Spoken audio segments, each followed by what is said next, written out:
our beloved parishioners. I'm Ashley. I'm Bailee. And this is Praise Be to Pod with new mics. With new mics. So hopefully we sound better and look better for those that are watching on YouTube. I mean, I feel more professional, so I feel like that will be too. reflected definitely across the audio. Definitely. Mm-hmm. Thanks so much for joining us. Bailee, what's on your heart this week?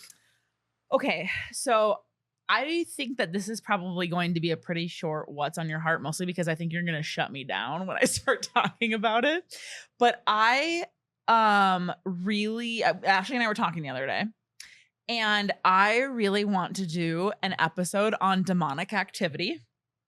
And Ashley is too scared. That's not a good idea. Why not? Because we all know that when you start talking about demonic activities, when you start seeing demonic activity, and I have enough problems in my life. You live alone. Why would you want that? I'm super brave. I live in a really old, scary house. I don't need more ghosts around. I mean, I understand that, but like, I just think that there's so much in the evangelical world that intersects with like the obsession with demonic activity. I feel like we can't not do an episode about it. I will try to be more open-minded. Yeah, give it a good college try. We have to bring in Sage or something at the end. Okay. I will consider bringing Sage. You need Sage. to couple it with your love of other spiritual things to make it better. I think that we could we could figure out a way where it's not just like the most horrific demonic stories you've ever heard in your life, but like I think it could be folky and fun. Oh, it just scares me. Okay, well, let's pray about it and we'll get back to it. Last week my dog sat with his back to us and facing the living room, like out by the door. My cat. And I was like, what is he doing? And Danny's like, oh, he's hanging out with the ghosts. And I'm like, I don't want to know that. See, you telling this just makes me want to tell a bunch of ghost stories now. And I just know it would be such a fun episode. I'm not going to turn this episode into a demonic activity episode, but I just think it's something you should consider. Are you going to go see that new scary movie that everyone's obsessed with the kids? With the kiddos. Yeah, I probably will. Danny's seeing it tonight. Yeah. I did see a horror film. He has to screen it for me. Yeah, no, I think I'll see that one. I love a good, like, I don't know if this is A24, but I do like a good A24 horror film. That being said, I saw Bring Her Back a few months ago, and it was maybe one of the worst movies I've ever seen in my life. It was it was excellent, but it was horrifying and so grotesque. And the person I went to, like, we typically love a good A24 horror film, and we were both like, we actually regret seeing that movie. And it's very uncommon that we would like regret something like that. And it was just, I just could not recommend it less. Did you watch Barbarian? No. Okay. The same guy who made this new one also made Barbarian. So everyone's excited because they loved it. But that's all that's on my heart. Ashley, what is on your heart?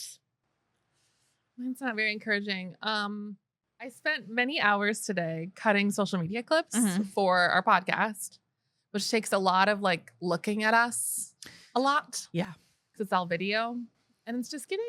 Honestly, I thought it'd get easier, but it's getting harder and harder. Yeah. Like it's getting harder and harder to be on video and to like watch yourself. And then it's also getting harder and harder to find outfits. Yeah. I don't know what to wear anymore. I've already run through all my favorite outfits. How many can you have? I've pretty much run out. That's why I'm wearing a bra today. And that's it. I'm like into my work clothes. Like these are my office clothes. I think your outfit's very cute, but I do understand that I had hoped that it would bring it up to a season change because it's very hot outside still. But I think once it gets cooler, we're going to have a lot more options. And like, I don't want to wear my summer clothes in here because then I'll feel even more self-conscious looking at the video. Right. I understand. So that's what's on my heart. I'm just like having kind of like a bad self day. And I'm like, why'd I cut my hair? And, you know, just having a mental problem. Mm-hmm. Well, I think the haircut looks really good. Thanks. And I think you remember at my birthday dinner, I told you afterwards that you had to leave a little bit early. And all my friends had met you for the first time, or most of them. And they were like, that's one of the best haircuts I've ever seen. It looked great then. I think it looks the same. I think I don't know how to do it anymore. I need to get my bangs trimmed. I don't want to deal with another appointment in my life. Okay. You know, I'm just kind of cranky, I think. Yeah. And that's okay too. That's okay too. And I do get like the visual stuff. Like when we agreed to a podcast, like, I mean, obviously like we know that like podcast has a visual component now, but it's not like the type of entertainment or media that I didn't want to ever have to see myself on camera. Exactly. I don't want to be an actress. Exactly. Like I'm not the girl who went on The Bachelor and now I have a podcast and everyone loved me because I'm hot. Like that's not a scenario. I wanted to hide and chit chat for the rest of my life. Yeah. Totally. I'd like to be behind the scenes. Sure. Yeah. I understand. Well, there's space for you here, Ashley. There's Thank always you. a seat at the table. Thank you. You're welcome. So, just having one of those days. Yeah, I understand. But guess who didn't have to care about those things? Who? Missionaries. They had plenty of other things to worry about. And that's our topic today. Here I am. Send me. Does that sound familiar? That's right. We're talking about missions, yes. Bitches. Okay. So none other than Isaiah 6:8. Who's got a tattoo? Is it you? No, thank God. Oh my God. That would have been so cool, Ashley. Do you have any Bible verse tattoos? I have hallelujah on my foot. So it's like a little neutral. Okay. I would prefer not to have it, but I have it. And then I have love down my ribs, which was the worst tattoo experience I've ever had. Like pain-wise? So painful. And it was like kind of a bad person who did it. Like wicked? It looks bad. Oh, okay. Like he was impatient. Yeah. And like when you're getting a big rib tattoo, it's like it hurts and you can't breathe and you can't pass out. So like all of those things together are troublesome. Mm-hmm. And I wanted to be like really thin, straight letters. And like, I don't know, 25-year-old me didn't know that that's like the hardest kind of tattoo to do. Oh, is it? Yeah. Cause you can't like, you can do more art like with a sweeping motion, but like a very straight line. Right. Because your canvas keeps moving. Yes. Yeah, And breathing. Yeah. So they don't die. Mm-hmm. And then a couple symbolic ones, but nothing Okay. overtly spiritual. Okay. What about you? Well, I do have one religious tattoo. It is like a memorial to my dad, Mhm. and it's got lyrics to a Mercy Me song. Yeah. I can only imagine. Yes, everyone had that song play at their Yeah. funeral, but my dad was the first, so trendsetters. And then I have, I guess I do have more religious. I have like a Sacred Heart, which I Yeah. really like.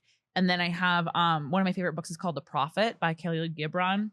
He's a Sufi mystic, and so that's more spiritual. But I have a tattoo that's the cover art of Cool. that book. It's my favorite book. Yeah. And then I have other ones, but they're just not really spiritual or religious Yeah. in any capacity. Yeah. And I'll be getting more. Don't you worry. Me too. I love them. I'm ready. Mm-hmm. Okay, so we're talking about missions today, and the reason we got into that Isaiah 6:8 part was because that was like a big rallying cry for Mhm. missionaries, like for fundraising letters, for a personal call to the mission field, things like that. And in the stories we're sharing today, you'll hear us reference regions rather than specific countries.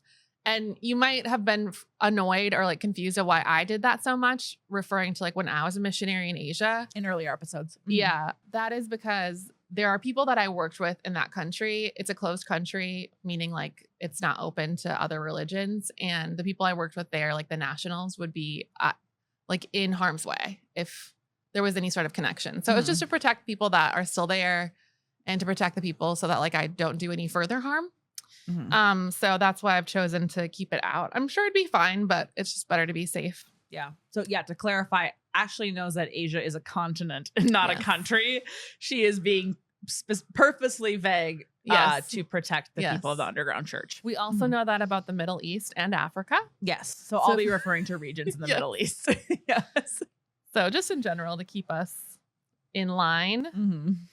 All right. And I did a little count together between me and Bailee. We have been on 13. We have been in 13 countries on Yes. mission trips. Yes. So here we are. Lucky number Send us. 13. Yeah. Most of them were Ashley's. I didn't really have a very long career in missions. And I mean, I didn't have a career at all, but when I was younger, I used to go on a couple of them. A lot of mine was for work. Yeah. Yeah. No, that makes sense. Yeah. So throughout the years, Ashley and I have put on our long skirts and t-shirts, and I had to cover my head a couple times Yeah. too. I Big don't know if you ever headband had era to do that. too, Yep. So we have traveled the globe spreading the good news, and we have a lot of thoughts on it now in reflection. So like Ashley said, we're going to be specifically vague about some of the regions and experiences we had for the protection of people who are still in that line of work.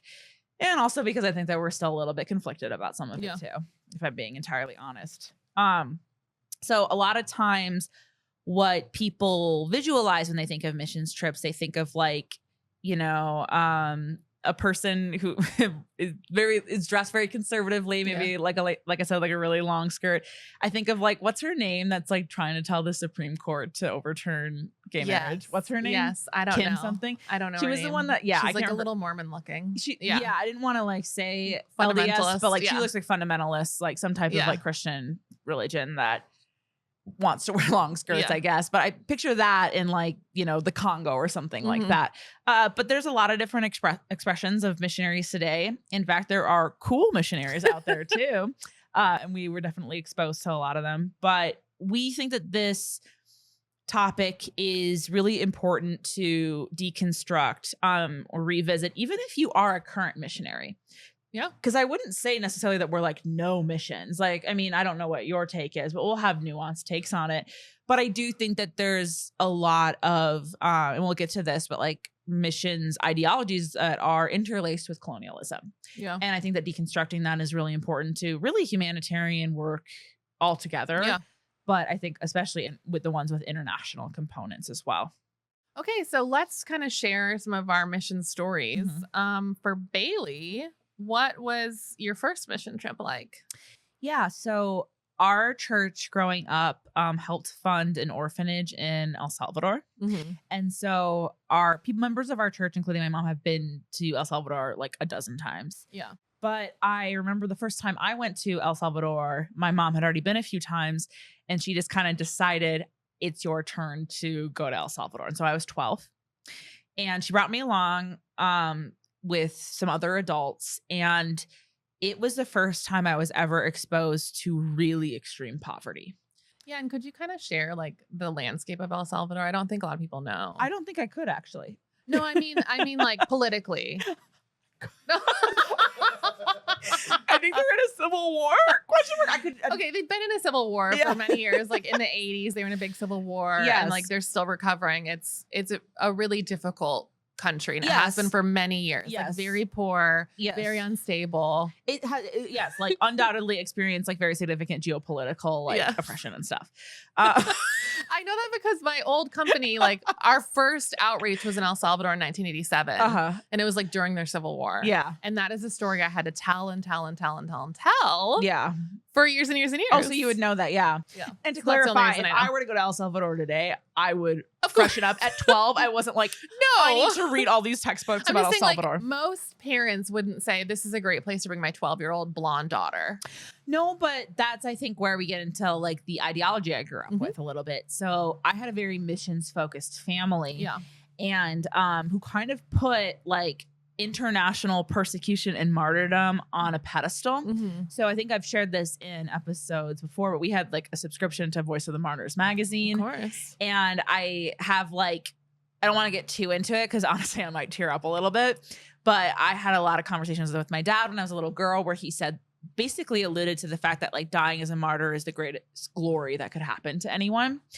It's the most glorifying way to pass away. That or he said that or being old surrounded by your family were the two best ways to go. Which, you know, if maybe that's what he wanted to do. What do you think the best way is to go? I think that they're all pretty shitty. What about you? I don't think that there's any good way to die. So we just had this like overexposure to like martyrdom being on a pedestal. We heard a lot of stories of, so my parents also went to this Bible school and they became really good friends with people that were from a closed country who came. And so they heard a lot of stories of like legit persecution, not like made up American fundamentalists, like, you know, a queer person wanted to buy a cake from my cake store and I didn't want like that, like real like underground church stuff. So I was exposed to a lot of stories that were like true oppression of like Christian marginalized groups in various countries. And so I had like, and I could feel, and this happened especially towards the end of my dad's life, because I think that he felt maybe a sense of urgency to like impart as much knowledge and wisdom into his kids as possible. So I think I got like the crash course, like 6 months leading up to his death. So I got a lot of like mission stories because I think that he just like really felt like there was going to be more persecution coming to America. And so he would like there was this, do you remember the Ray Boltz music video of the dad talking to his kid and they're in a prison cell together.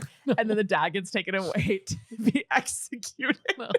And the kid, and they like hug and they cry because he's like a Christian or whatever. So my dad and I would watch that together all the time. And he would like run me down like, this might happen. It's gonna like suck, but I love you. And I'm just like, I just want to go play Barbies, bro. Oh my God. Yeah. So like, I know that sounds like really dark, but like I've made my peace with it and stuff. But so we had like that kind of like, a lot of missions was intertwined with martyrdom, for sure. But anyway, I ended up going to El Salvador with my mom and our church. And it was like, it's interesting to me because I have a lot of criticisms of international missions. And also it was one of the most life-changing experiences of my life. Like two truths can exist at once. Yeah. I don't know if the cost is worth the benefit. Yeah. In fact, I would go to say is probably not. Look, what 12-year-olds could go there and actually like cause real like improvements to a region like that. I think that the person that we were funding causes like really like actually invests in her community because she's from there. She knows the people.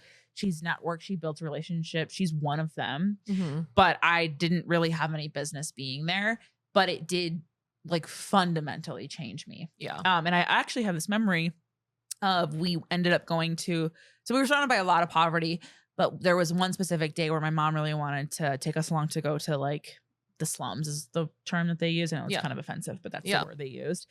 But it was like essentially kiddos living in dumps. Yeah. In like areas that are just like filled with trash. And I went and I can like, I have a bodily response when I think about the combination of the heat, the smell, the pain, everything all at once, seeing kiddos my own age and younger than me.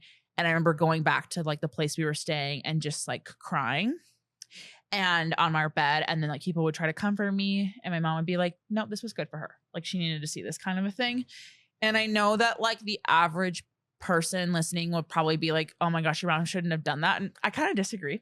Yeah. I think that like I actually really appreciate the hard knocks approach to life that my parents gave me, like maybe minus the fundamentalism. Yeah. But like I wasn't protected from the reality of suffering. And I think that I've integrated the knowledge of suffering pretty well into my life. Yeah. And I have to actually give my parents kudos for that. But yeah, that gave me like that was kind of like my first experience with missions. And then I ended up going back to El Salvador with a larger group. Okay. How old were you the second time? Ooh. Like still a teenager?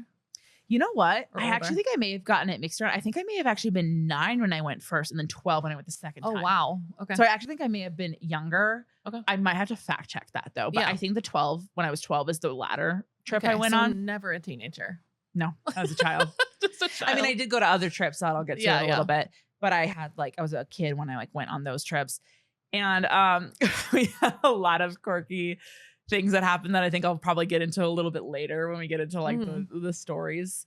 But that was a pretty wild experience. And I went with some of my family, like extended family.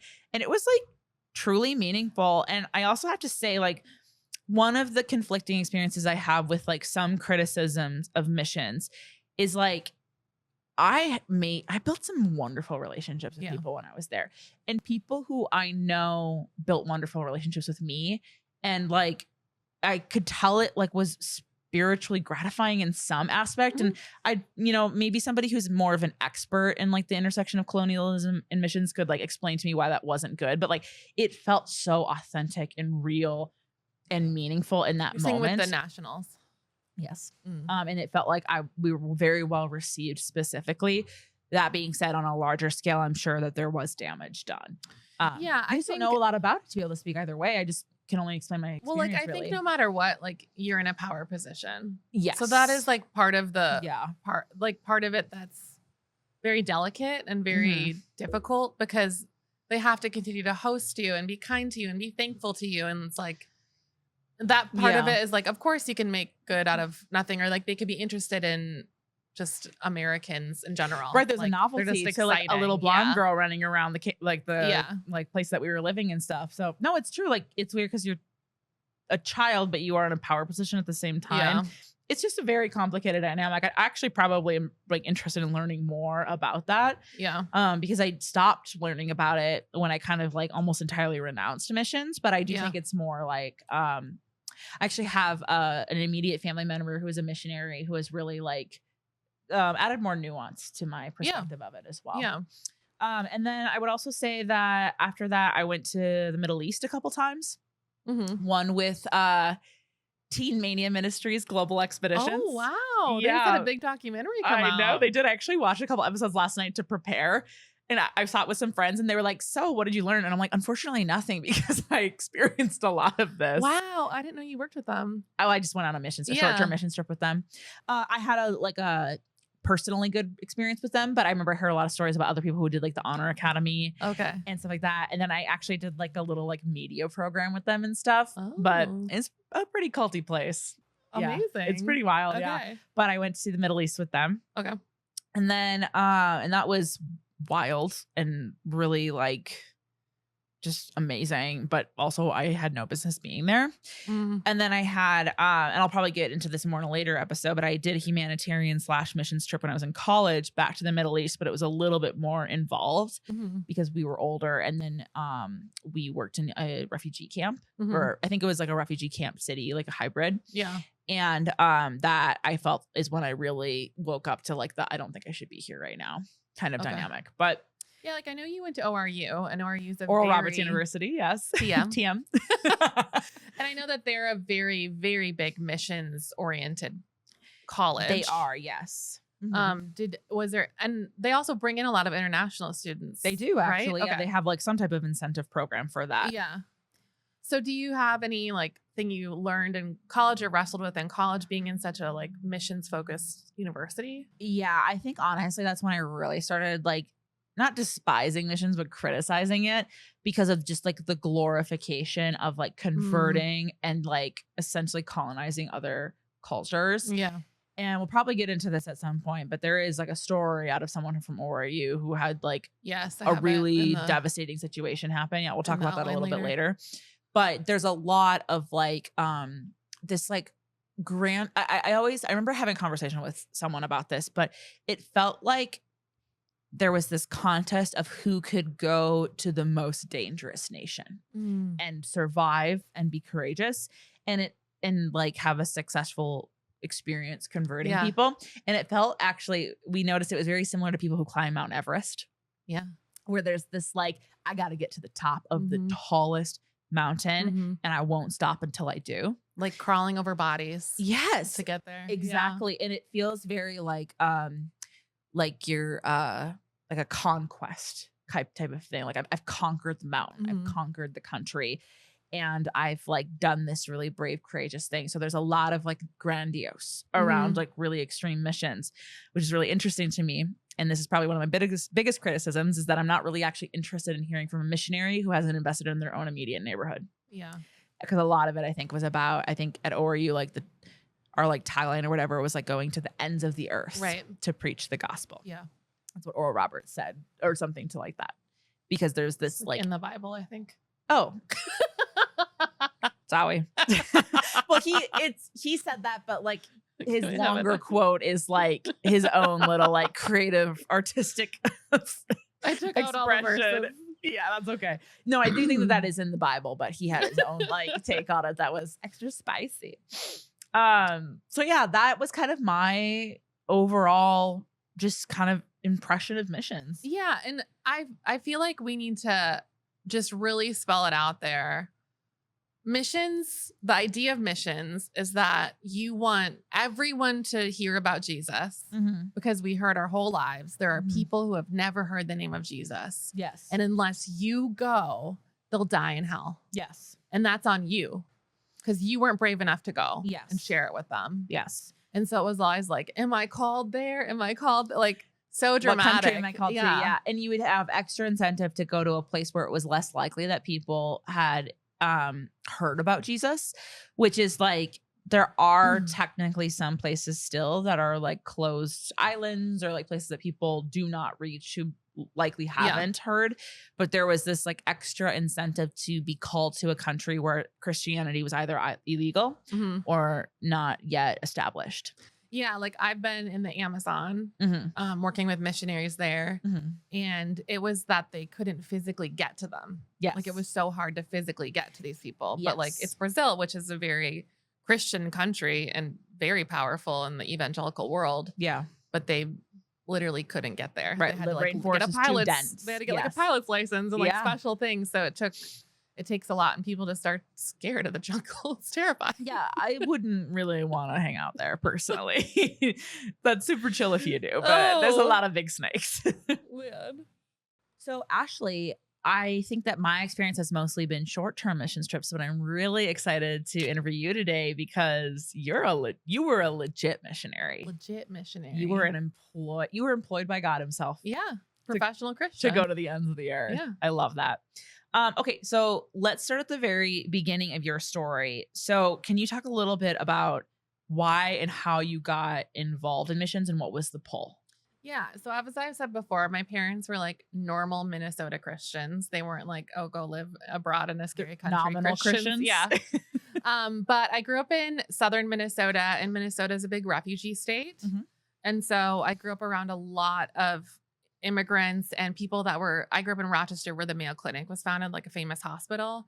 So there were always a lot of different people there from around the world that either their parents were doctors at Mayo, like recruited from around the world or coming to learn or doing a fellowship, or they were refugees from like Vietnam or Laos or Somalia, Eastern Africa. So I remember I was in 4th grade and I made a friend from Laos. Her name was INH. And I went to her house and I was like enthralled by the culture, because it was like a very Buddhist home. Like they had incense and they had like pretty beads in the doorway. And I just had like never seen any of that. Yeah. And I was so excited. And I was talking all about it to my mom. And I was like, oh my gosh, you have to go there. You have to smell this rice. Like I was obsessed. Yeah. And I was like, I got to go to Laos. And she was like, what the fuck's Laos? Like, what do you mean? Like, who even knows what that is? Like, who's this 4th grader? Who is Laos? I know. My mom like grew up on a farm in a tiny town. She was like, what? Yeah. Like so confused.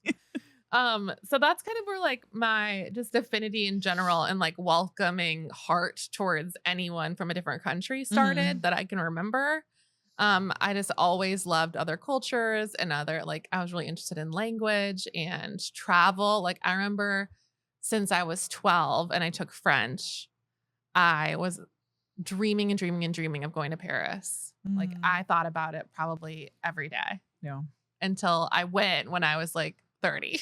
And I was like, I can't believe I'm here. And I like cried, look at the Eiffel Tower. Like it's just so dramatic. I'm sorry, I just like so do not resonate with that. I have no interest in going to Paris. Do you know that about me? It's one of my favorite cities in the world. Oh man, I would go with you. I'd love to see it through your eyes, but I think if I went by myself, I'd be like, all right, another baguette.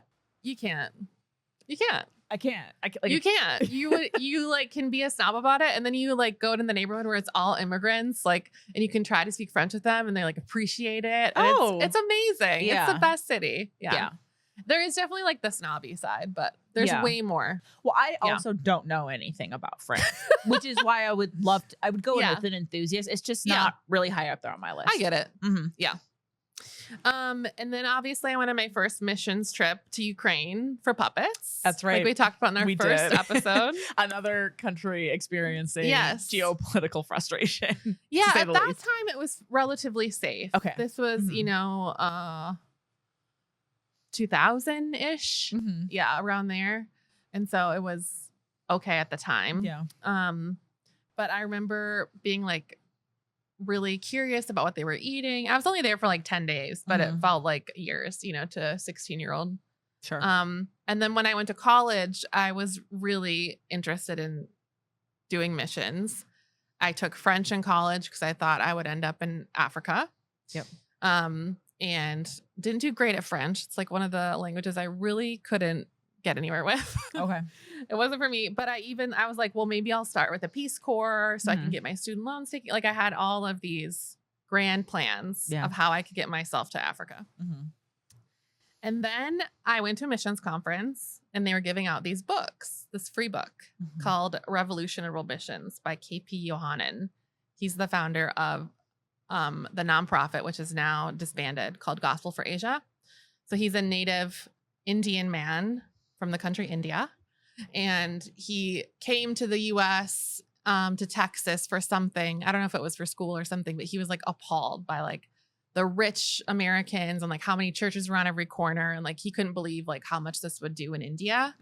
And the book was mainly about the urgency to support native missionaries in India instead of bringing Americans to India, because there's so many languages in India. There's so many issues in India, but like the real issue is making money. Yeah. And so if we could even just send $10, it would go $100 worth of an American going there.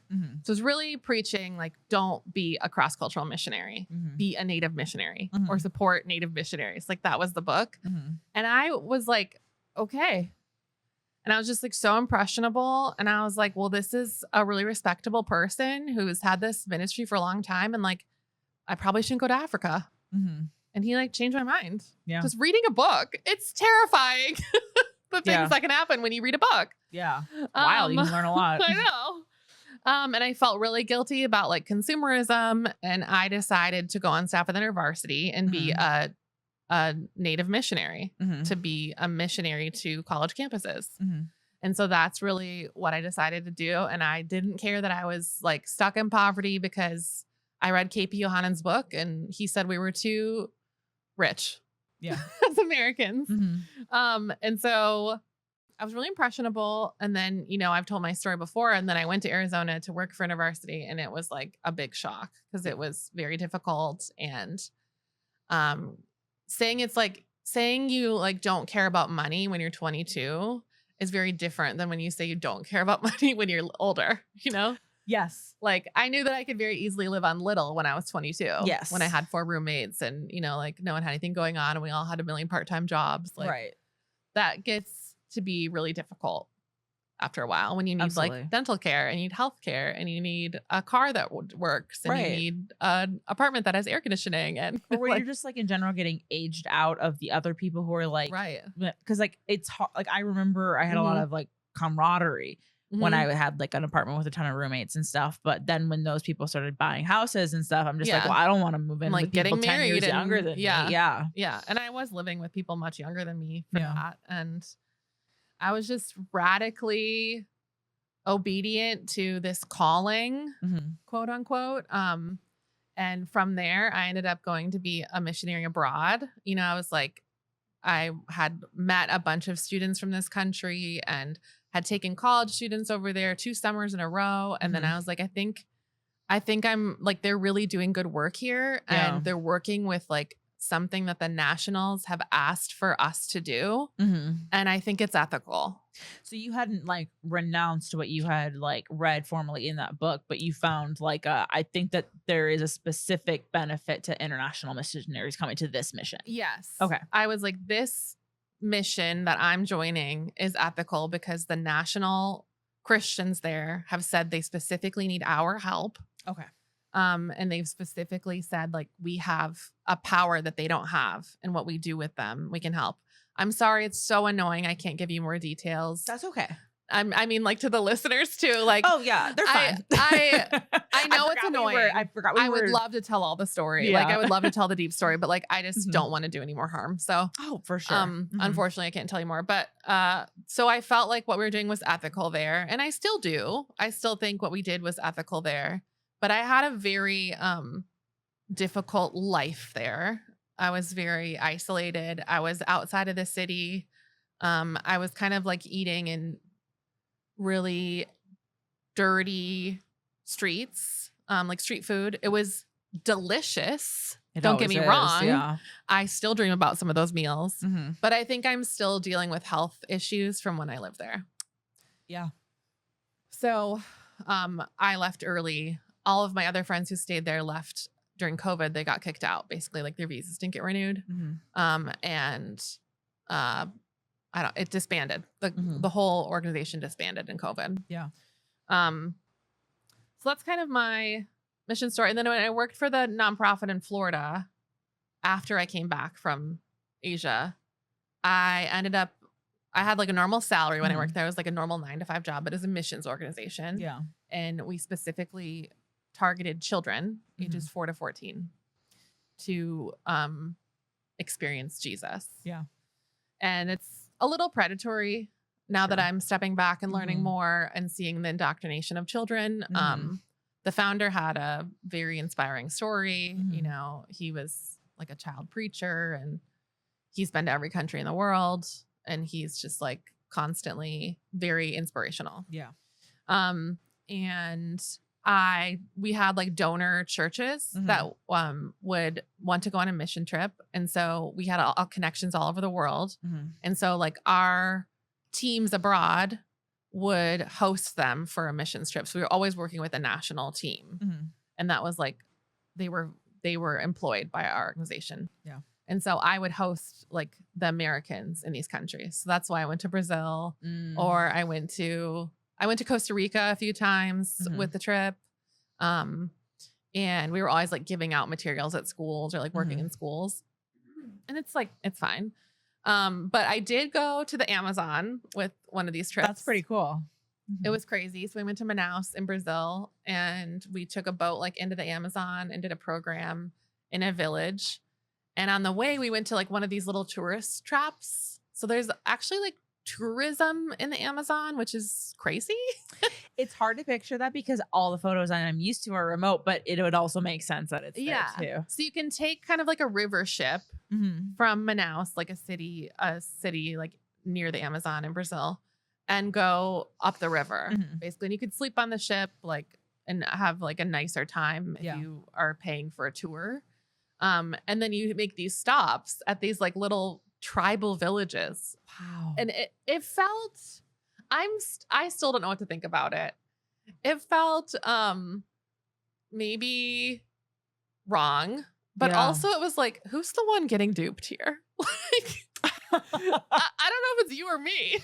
Yeah. So we would go to these like little villages and you'd roll up and then the native people would come out and do a dance. Oh my God. And paint our faces. And like we paid to be there. Yeah. We didn't just like go, like we had to pay per person and stuff. Yeah. And then after they did the dance, and I felt like very conflicted. Like, should I be watching this dance? Should I not be a part of this dance? Like, is this gross? Like, I don't know. Yeah. But they seemed happy. Yeah. But maybe they were acting. I don't know. It's really hard. I actually had a conversation with a missionary not long ago where they were talking about how they were leading a team and they were being really mindful of like appropriation, and the people that were native to where they were really wanted to braid. Yeah. Like do box braids. Yeah. On the people's hair. Yeah. And they wanted to so bad. Yeah. And so, and this person was like, that was leading was like, no, I'm not taking all these white girls home with box braids in their hair. That is insane. But it's also like, you just do whatever you can to make them happy. But then she saw how much they just really wanted to. Yeah. Because they wanted to share their culture. Yeah. And then she was like, I know that there's the like power dynamic of a like white culture coming into like an indigenous culture. Yeah. But like, I it feels almost like they just want to share. Yeah. And so she was like, I think I'm okay with it. So she let them. And she said it was so joyful for everyone.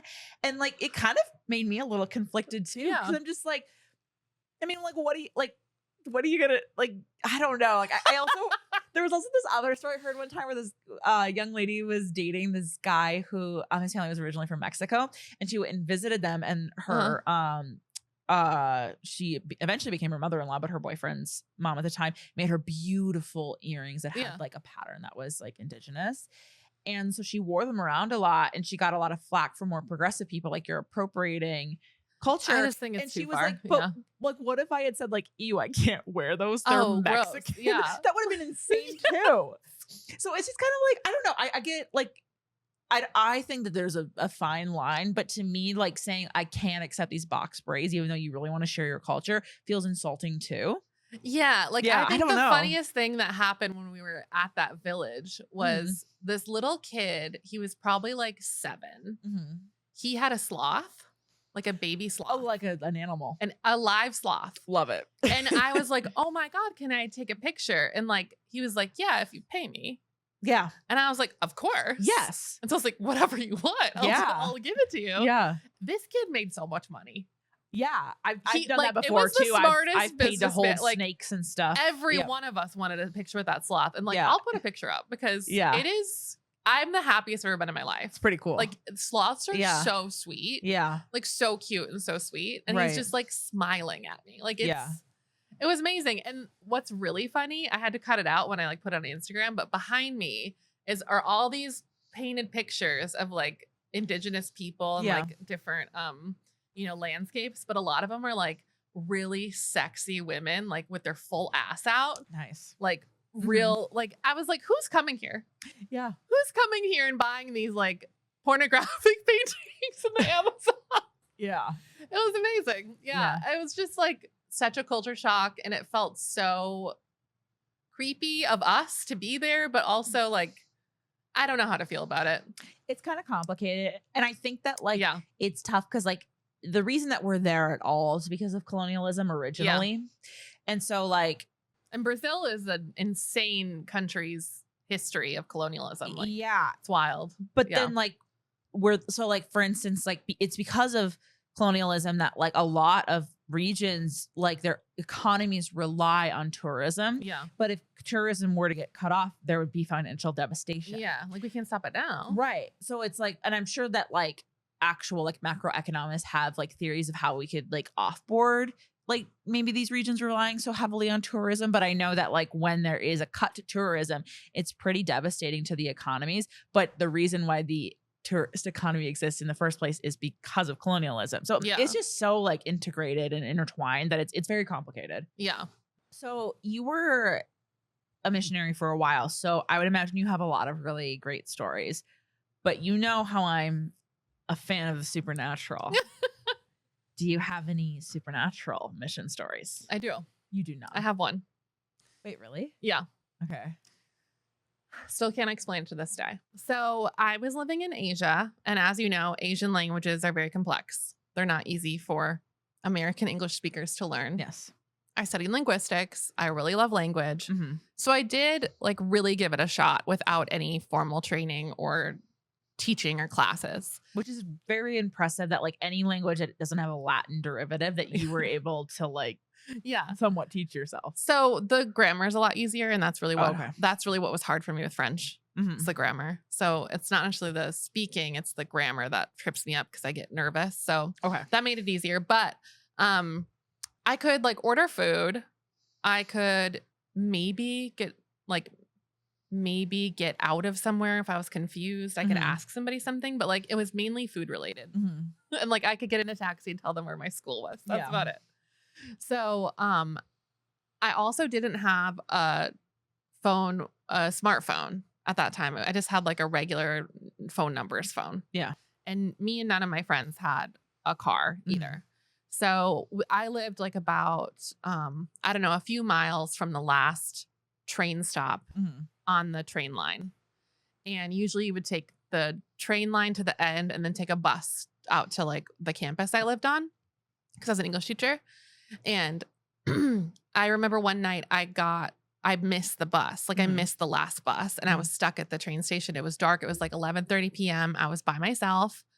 And I didn't know what to do because like there was no Uber and none of the taxi drivers would take me out because they wanted to go into the city. Yeah. My language wasn't super great. And so they wouldn't even like stop for me to explain. Mm-hmm. So I was kind of shit out of luck. Mm-hmm. Like I really didn't know what I was going to do. Like, am I going to wait till 5 a.m. when the bus comes back? Mm-hmm. Like, am I safe here? Like, I don't know. And then these students from a campus across from me, only spoke broken English, and theirs was much better than my broken language. Mm-hmm. And they were like, hey, we can get you there. And I was trying to like talk to them. And then eventually I started speaking in the Asian language as much as I could.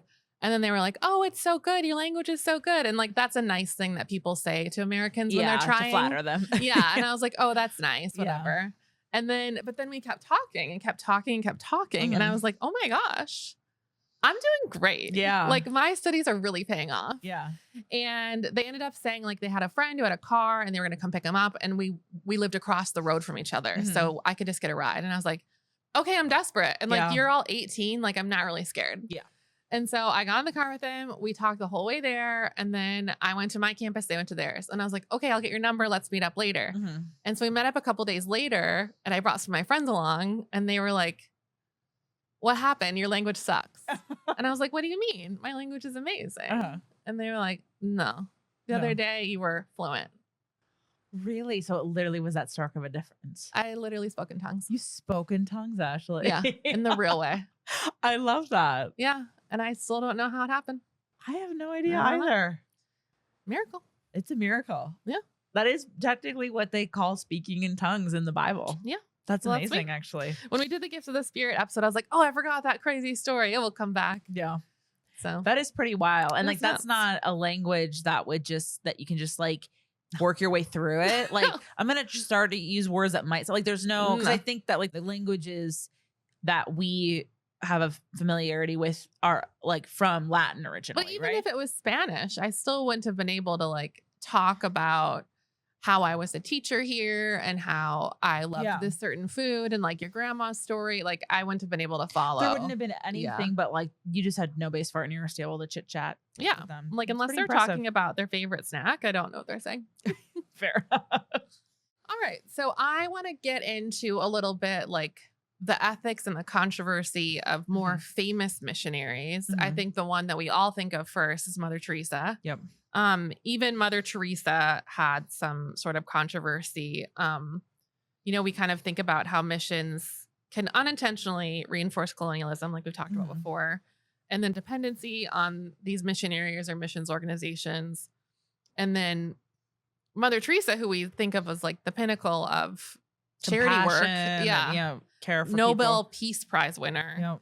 Yep. She was even criticized for glorifying suffering. Yeah. She seemed to be like a suffering junkie. Yes, Mhm. rather than alleviating it. And a lot of investigations revealed poor medical care in her homes and lack of pain relief and a focus on spiritual salvation over any sort of physical healing, which I have seen a lot in missions rhetoric and missions manifestos. Like I've heard a lot, you can't replace a bowl of rice for the gospel. Yeah. Like food doesn't matter if they don't get spiritually fed. Right. And that's really easy to say as someone who's like goes to bed full every night. Yeah. Like if you're starving, like why would you care? Giving money doesn't make you happy. Yes, like sure, because you're unhappy. Like I'd be fine. Yeah. I was like, I'm pretty sure it would solve most of my problems, actually. Right. Yeah. And there's also like a more recent famous missionary who ended up being a what do you call it when they Martyr. die? A martyr. John Allen Chow. In 2018, he went to North Sentinel Island and was an American missionary who attempted to bring Christianity to an isolated indigenous tribe. Mhm. He's an ORU alum. Mhm. So I don't know if you knew him or just know of him or. No, so we passed like ships in the night. So he graduated when I started. Okay. I do think that he worked on campus a little bit longer because I know that people who started with me did know him. Okay. So I am good friends with people who were good friends with him. And so I did recognize his photo on the New York Times when it was like it popped up that he had passed away from on a mission. Yeah, so this story really blew up nationally about kind of the idea of the ethics of missions and how this island was specifically isolated from the outside world and was protected governmentally. It correct? is, yeah, intergovernmentally. I think the United Nations had a law restricting access to it because the population of North Sentinel is so like it untouched that if a person from the outside came in, that person would be at high risk of bringing diseases that no immunity had been built up. Yeah. Also, like people who had tried, like I think the tsunami in East Asia that happened like several years ago. Yeah. They tried to bring relief because they knew that island had been hit. And I think that they were met with like spears and arrows. Yeah. Even Because just from a obviously, plane like a or group a of people who helicopter. don't want anyone there. They don't want anyone there. And so there was just an agreement that was just a tribe that would remain protected and inaccessible to the rest of the world, which then to an evangelical Christian means that there's no possibility for introduction of the gospel. Yeah. So Yes. how do you, like, being from ORU and seeing kind of like the ideology that runs through the veins there? Yeah. Like, how does someone go from being just like a normal college kid to like going to North Sentinel Island on their own? Absolutely. So it's hard to say because I don't know him personally. Yeah, of course. I don't know what his heart was telling him to do. I do know that there's a lot of people that went to ORU and who go to other missions centered colleges or organizations that truly do have such an extravagant compassion for people. And, you know, this is kind of complicated, but like if I don't believe in hell, but if you really do believe in hell and you truly believe that not converting to Christianity is your one-way ticket to hell, it makes sense that you will do whatever it takes to convert the masses of people, whether that's the people around you or the people on other sides of the globe. Like, I know that might be unpopular, but it's one of the reasons why I have a lot of grace for some people in my family and why I have no doubt that they have love for me is because I'm like, they really believe that I will go to hell if I don't practice this. And I think that they want to be with me in the afterlife. And so it's like weirdly, like it's misguided, but it's rooted in love. Yeah. That being said, that there are also people who wanted to be missionaries who honestly probably just needed to go on a crazy adventure backpacking. True. Yeah. True. Because they just wanted to like, they were just like excited about adventure. And they like a lot of their like desire for missions was just that they wanted to travel a lot. Yeah. Which is why like I remember when I got to ORU and I saw that like because my degree is in international relations. So I went on international trips with ORU, but I remember being turned off to that like tourism or just that like desire. Like I didn't see a lot of volunteering in Tulsa. Yeah. I saw with the progressive people and there was like some like people did like Young Life and stuff, but like there was a situation of like a very terrible police brutality situation. And it was really hard to rally people to care about that at ORU. And I'm like, you mean to tell me you're going across the globe to witness to people in the Congo, but you don't turn an eye or you don't raise an eyebrow when a black man is killed in front of his home in North Tulsa? That didn't sit well with me. And so I did a big turn where I'm just like, I actually have no business leaving the country. And actually haven't left the country since my last trip. Not that a lot of it has to do with finances, but I also did have a lot of just like, but I mean, you would have had an opportunity to go somewhere with missions, or even just like, I just all of a sudden was just like, is it worth like the carbon impact of my flight to somewhere to like deliver humanitarian aid? Like I did end up going on a humanitarian trip to the Middle East during when like ISIS was peak in the news and we worked in like a refugee camp, but I didn't speak Arabic. Yeah. And I am fully confident I was more of a drain on resources than I ever was a benefit to my experience, to the people there. And I could have just walked down the street and helped someone there. And it really made me like, I had a lot of like, it was a wonderful trip that I went on, but I had a lot of reckoning to do afterwards. Yeah. And I'll talk more about that in a bit, but I do think that I became really disenfranchised with like the perspective that like a lot of ORU people had with missions because it seemed really just glorified. And there's a lot of like, and I grew up like this actually, because a lot of times people will view Christians as people being very adverse to other cultures, but we were the opposite where we were obsessed with other cultures. Looking back now, I realize it's a fetishization. Or like, maybe not in a sexual way, but in a way where you're just like, not to bring this into it, but Remick looking at the dancing in Sinners, but like literally just being like, I want to be a part of that. That's amazing. I want to access those stories, that pain, that like resilience, that camaraderie and solidarity that group has with one another. I want to be invited into that so I can experience all of the like songs and like music and art and story that is in there. And it's just like, it's theirs. It's their story. And I don't know. I felt like very like conflicted because it just felt like there was this obsession to get as close as possible to a culture to the point where you're like almost like enmeshed into them. And so that was like a big thing I saw. And I also think that the people who went on the most daring missions, so the ones that they went to a closed country or one that had a reputation of even executing Christians, was highly sought after. And ultimately, John Chow selected North Sentinel because of the lack of access to like any Christian messaging that would have gone there. And he unfortunately like took a boat to his death.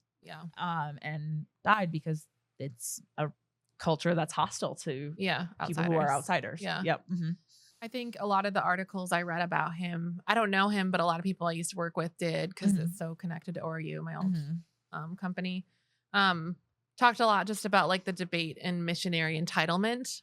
And the recklessness that a lot of Christians have going to other countries thinking they know more or they can help. And like, there's been so many spoofs on this. Like, there was one a while back. There was like a skit that was kind of making fun of Toms. And it was like they brought a blender. They brought like a blender to all these African kids and like they can make a smoothie now. They and don't it have was like kids like trucking a blender along and it was like chunk like along in the dirt. And it's just like this isn't helpful. Literally. It's like they don't even have electricity. But I do think that I'm sure there's a lot of people who have sadness when they think about John Chow, and a lot of people have empathy. Most people who are mad. And I think it's a really complicated scenario. Because like you're saying, to his credit, like he truly believed this was what he was called to do. It was what he believed God would protect him, you know, and if he didn't, that it was worth it. You know, maybe one person would get his Bible or, you know. And I believe, like, I think that he was likely misguided. And I think that he probably did have a lot of like intersecting things with like maybe just some like manifest destiny type of like, I got to conquer this region. I will also say this too. I don't love all of the criticisms of him because he is not white. And there's a lot of white people criticizing him as if he was a white man, and he's not. And I think that that's something that like when we're bringing that complexity into it, to me, I feel a little bit more of an incentive to step back. And I don't love the comfortability that some people have, like rebuking someone like him when like they're actually probably more rooted in white supremacy than he ever would be. So like, I feel kind of conflicted on that. And it was really hard listening to some of the criticisms and just the brashness that people just wrote off his death, because I know he was loved. And by people I love. And like, that's complicated. And he had the reputation of a wonderful person. He never had a bad reputation or like an entitled or egomaniac. Like this was truly an act of service in his mind. Absolutely. And I think that's what makes it so complicated. And like, if you have the purest of intentions, that sometimes isn't enough. And that's difficult. And that's, I think one of the things that we all have to reckon with is that our intentions really only inform a fraction of a scenario. And like impact really is quite a bit more important. And I think that even apart from missions, like, like they say, like the road to hell is paved with good intentions. Like we still can participate in white supremacy, patriarchy, colonialism, all of these things with the best of intentions. Like, I just want to love on people. Like, I don't see color bullshit, all that kind of stuff that is like, you know, you think you're doing the right thing, but you're actually like, you know, trivializing the personhood of someone. And so it, I don't know, keeps me on my toes for sure. I think some of the most famous American missionaries are probably Jim and Elizabeth Elliot. Definitely. If you've heard of the movie End of the Spear. Yes. Jim Elliot was attempting to contact the Waorani tribe in a remote part of the Ecuadorian rainforest and died at age 28. This is in the 50s. And his wife, Elizabeth Elliot, went back to that tribe with another of the widowed women, and they reached the tribe and created this like amazing PR campaign for reconciliation, evangelicals, reconciliation, forgiveness, missionaries. And I think was probably one of the references of the Poisonwood Bible, which I love that book. Which is an amazing book. That is an excellent by book. Barbara Kinsolver. I didn't know you read that. We've talked about it. Have we? I read this book when I was a missionary abroad. See, that's tough. And it was horrific. Yeah, to be in the act. Yes. Yeah. So the book is about a family that goes to the Congo. Yes. In the 50s or earlier. I don't remember. It's a different time. It's not current. Yeah. And it's about like the horrific things that happened to them, and it's a heart-wrenching book. Yeah. It's so well written. I've even pulled a Bailee where like I read different things from the author about writing the book later because I was so interested in it. Media. I was like, I gotta get in your little brain. And she wrote about like how this book was haunting her for years, Yeah. and she had to learn so much about Africa. Like, if you like cultural stuff and anthropology and like religion, it's and number one book. Complicated relationships with parents. Oh yeah, that's the one that like the relationship with the dad just. The dad was like, I will do anything to be the missionary here. Fucked me up. Yeah. Yeah. And he was so patriarchal and passionate at the same time. Like his character hurt. So I know there's like so much more we could say, but we got to stop talking at some point. One of these days. What do you think? Where do you think you are now? Do you feel like we've already covered that? Like how you feel now about missions? Yeah. I think so a little bit like I had this real quick, I'll share an experience that I had that was kind of like my no more kind of a thing. When I was in the Middle East and I was in the refugee camp / city, the group of people that I went to we were in this compound, and it was like a housing place for like child refugees. And we walked into this room, and it was a room with like instructors and teachers and caretakers who were guiding children through drawing and painting therapy. And so they were like painting what they had seen. And we walked through, and I remember when we walked into the room, the instructors looked back. The kids jumped. Oh. And the instructors looked back, and they were like, "What are you doing here?" And I literally, in my mind, that was like a moment where I was like, that is a good question. And I better have an answer. And I didn't. It's the last thing they need. Yeah. And it was like clearly like people wanted us to say that the work they were doing there, but like my presence was not welcome and for good reason. And like, I also was just like, I have nothing to offer these people. Like I said, I don't speak Arabic. I don't have like a medical thing that I can provide people. I was sick while I was there. So I was probably actually draining more resources than I was like giving. And I remember leaving there and being like, that was such a terrible feeling. And I felt so icky being there and being like, I'm going to like be with the kids. And I just remember being like, I just want to get out of here. Like, I'm not supposed to be here. But they like, other people in the group wanted us to stay. And I was just like, we shouldn't be in this room right now. Yeah. And so I, after that, really shut it down. I as far as like where I am right now, like I think that I, in principle, am a proponent of international aid, highly skeptical at the same time of the way that it is like administered and the long-term impact of it, which sometimes takes a little bit of like you have to know a lot about like economics and like how like different things can, because there's sometimes positive short-term impact and negative long-term impact on things. And that just takes like a lot of understanding. So I'm sure that there is a way to do missions that isn't like inherently harmful. I'd like to see it first before I actually give my true opinion on it though. Yeah. What about you? Same. I feel really torn. I do think that if you have a skill to bring, like you're an engineer or you can build wells or you're a construction manager, like or a nurse or a child doctor. Trauma therapist that speaks Arabic, like those instructors were. Yeah. Or like you have a language skills. Like if there's things that you can offer and you're volunteering, I think in general that could be helpful. But I remember talking with my friend and her husband. He's from Mexico. And I was telling about how when I went on a mission trip to Mexico when I was in college, and we like built this widowed woman, a restaurant. She was a really good cook and she needed to make money. And he was like, you would have done so much more like help to them if you would have contracted like people from Mexico. They would have done such a better job. Yeah. And it would have been so much faster. They would have had like and they would have known what they were doing, and he would have helped the community. And I was like, I know, but I was 19, dude. Like I know.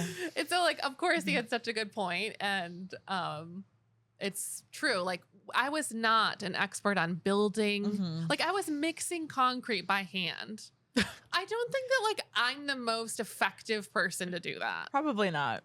And like getting lost at night without a phone. Yeah. Like that was not helpful to the city. I know that it inspired a lot of people on the trip to like be fluent in Spanish. And like some of them are even working in Spanish countries now, which is really cool. Like one of my friends from there lives in Peru now and like works in the coffee industry. But overall, it's just like, what are we doing? Yeah. And why are we doing it? Yeah.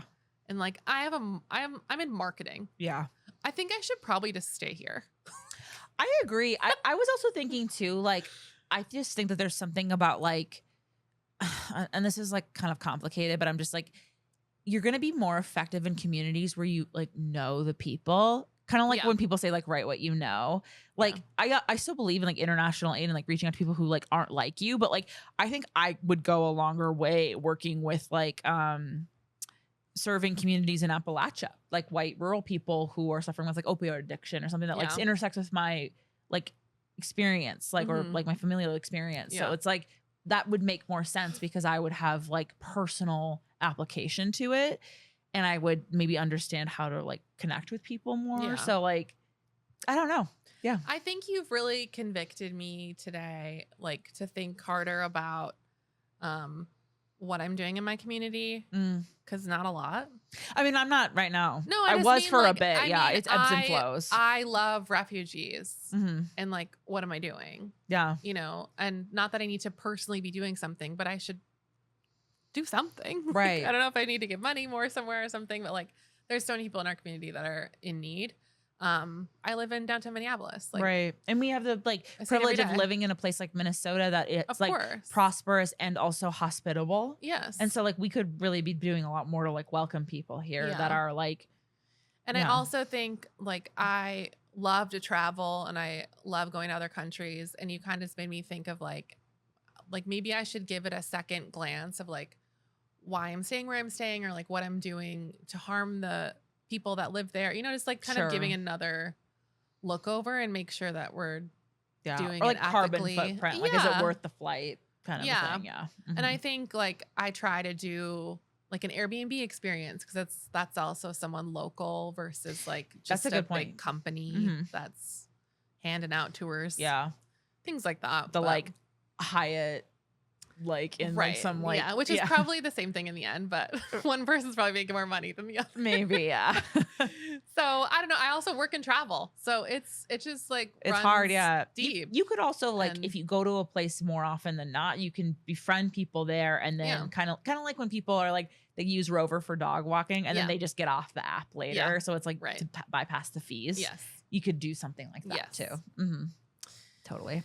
So I'm sure we have more to say, as we always do, but we should probably wrap up. Yeah, I'll take it away. On you. I think so. Blessed are the listeners, for they shall give back to their communities, near and abroad, with a spirit of true generosity and not a savior complex. Find us at praisebetopod.com on the web, and praisebetopod on Instagram, TikTok, Threads, and YouTube. It is finished. Bye. Bye.